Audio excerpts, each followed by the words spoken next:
Many moons ago, right at the start of this channel, one of my first ever videos I made was trying to find the shortest Merseyrail journey. We're going to see what the true shortest Merseyrail journey is. And I came right here to Wallasey Village Station. This was long ago enough at this point that the only trains on the network were all 507s and 508s. The 777s hadn't even come into introduction yet.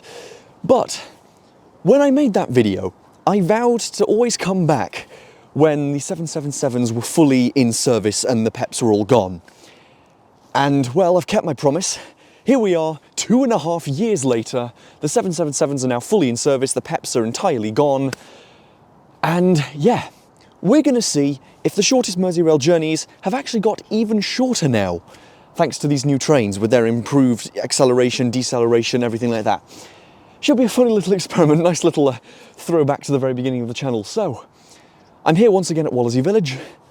Let's give it a shot. So I've chosen to redux the shortest journeys here because, simply put, they'll be the most dependent on improved acceleration and deceleration. Long journeys, you know, the longer the journey gets, the more negligible of a factor it becomes.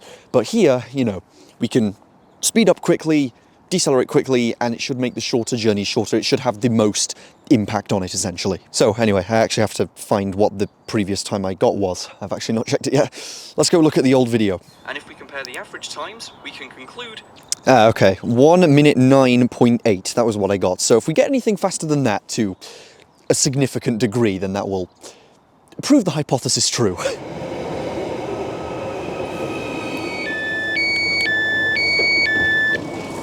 Okie doke, stopwatch. There we go. From when the train begins moving to when the train stops moving. 3 there, 3 back. Same as last time. Approaching Wallasey Grove Road.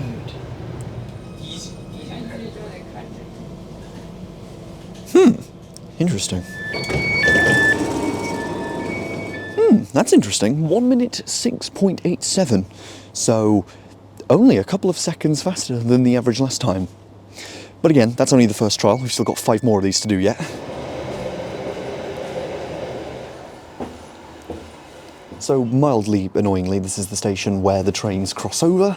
So if I am just even a minute delayed on the train coming into Wallasey Grove Road, then the other train goes the other way and leaves. So I have to wait for 15 minutes pretty much every time I come here unless I get lucky. Okie doke, we're back. Stopwatch locked and loaded. Right then, round 2 of 6. Wallasey Grove Road to Wallasey Village. And then we'll turn around and do this 2 more times. Yay!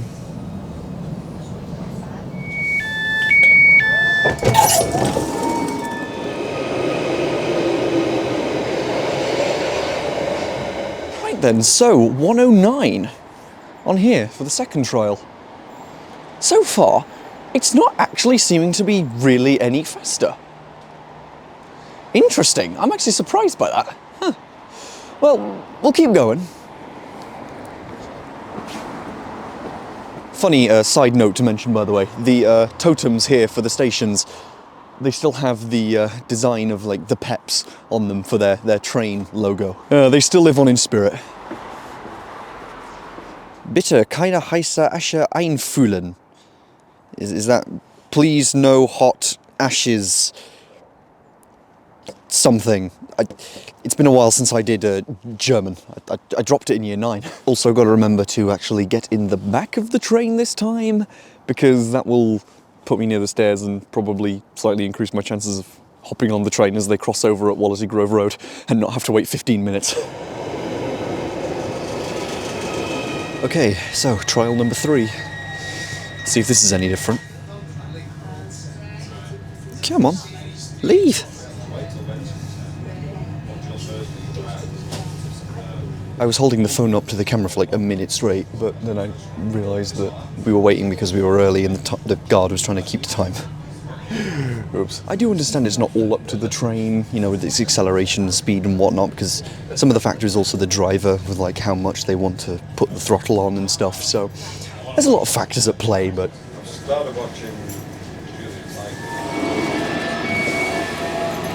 Okay, well, my strategy of getting in the back of the train still didn't quite work. I still missed the train going the other way. So anyway, yeah, the third trial, 108.58. Really not showing to actually really be any faster. Although, compared to last time, the timings are a lot more consistent with each other. They're a bit less all over the place like last time. But it's an interesting observation. I was just thinking to myself, oh, you know, it's a shame I have to wait out here. Why can't I just be indoors? And then it just struck me, after all this time of doing it, that I could just stay on the train to New Brighton, because it's the same unit that will turn around and come back here after 15 minutes. Should have been doing that all along.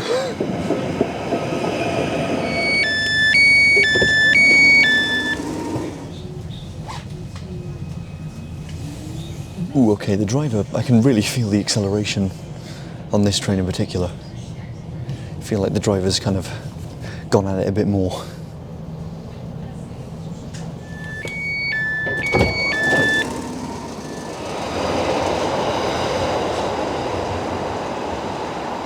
So yeah, 1 minute 3.2. I could kind of guess that was going to be a little bit quicker than the other ones we've done, because that time I could really feel the acceleration of the train as we pulled out. But still, even then, it's much less variance than between all the individual runs I did the first time I did this 2.5 years ago. Yeah, I've not actually checked yet. Is this waiting room open? Oh, it is, huh. I thought this was locked for some reason. I sort of just assumed it would be, but huh. Why was I not waiting in here before? Well, perfect place to set the camera up on a windowsill for a minute. So, yeah, we're going to do one more trip there and back. I think I might actually just stay on the train to New Brighton, because I'm imagining it'll be the same unit coming back. It is beginning to rain, so I don't want to wait out there. And yeah, so we're going to do that. 2 more runs, and then we're going to go to James Street to do James Street to Moorfields 3 times, again, like last time. And yeah, because, you know, there's no Moorfields to James Street because it's the underground loop, so yeah, straight there, straight back. Ooh, my train's here. I should probably get out of this waiting room.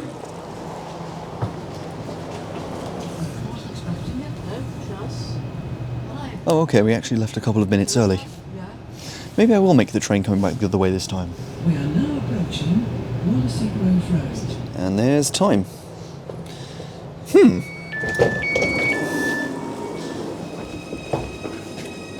Hey, nice. Oh, thank goodness. I'm actually making this train coming back. Great. Right then, well, I guess we're not going to New Brighton. Anyway, so 1:14 for that last run. Our driver really was not going that quickly. There's some of the variance that we were expecting to see. But yeah, we're now on our final run to Wallasey Village. I won't bother getting out because, you know, I'm just going to continue to James Street to do James Street to Moorfields now. But got the timer ready. Let's see for when we stop. And our time is 18.83. Well, there we have it. I'll tally up the averages later. So, right, yes. I'll be off to James Street now to do 3 James Street to Moorfields runs. Yeah, I can just stay on this train, and when we get to James Street I can begin the timer there.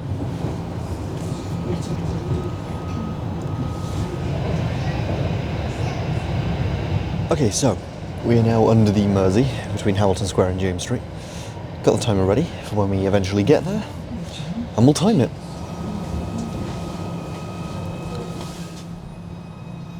Right, let's see how this goes. Please take care when stepping from the train. Right then, first James Street to Moorfields trial, 57 seconds, which is 5 seconds faster than the average we got for our first rendition of this with the peps, so okay, this is promising.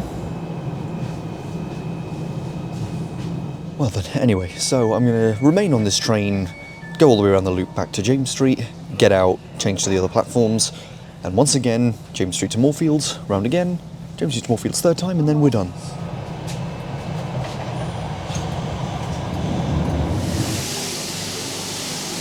Right then, here we are, as if by magic, back at James Street. So, let's make our way to platform 1, going back the other way. and we'll go back to Moorfields.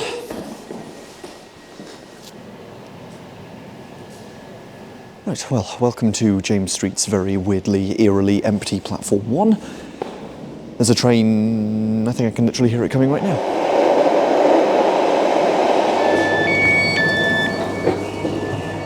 Right, I did slightly mess up there. I got on the train and I thought my screen was already on, but it wasn't, so I had to get that all turned on and go into the clock app, so I lost about 3 seconds. I counted in my head, it was about 3 seconds that I've not accounted for on this clock, so we're pulling in now.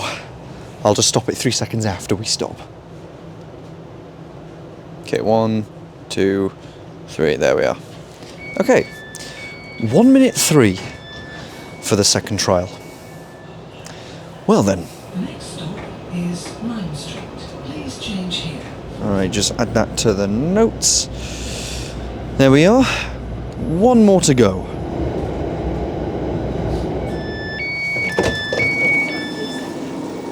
Right, back at James Street again.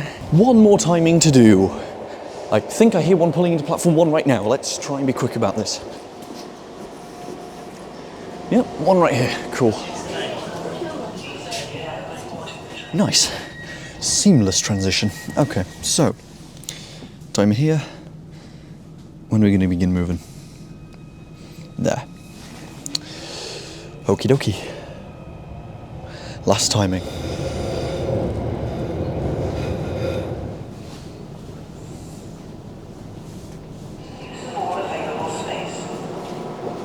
So that's all the timings we needed. 54 seconds for that final one. That was very fast. Wow. Right. Let's go and tally up our results and see our findings.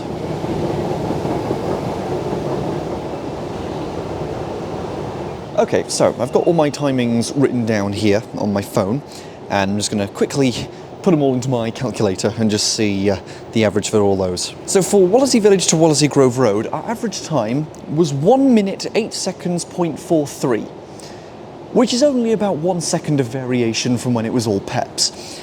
So nothing really significant there. However, for James Street to Moorfields, the average time we obtained was 58.6 seconds, which is 4 seconds faster than the 62-ish seconds we got last time when it was just peps. So you could possibly say that that is an improved time.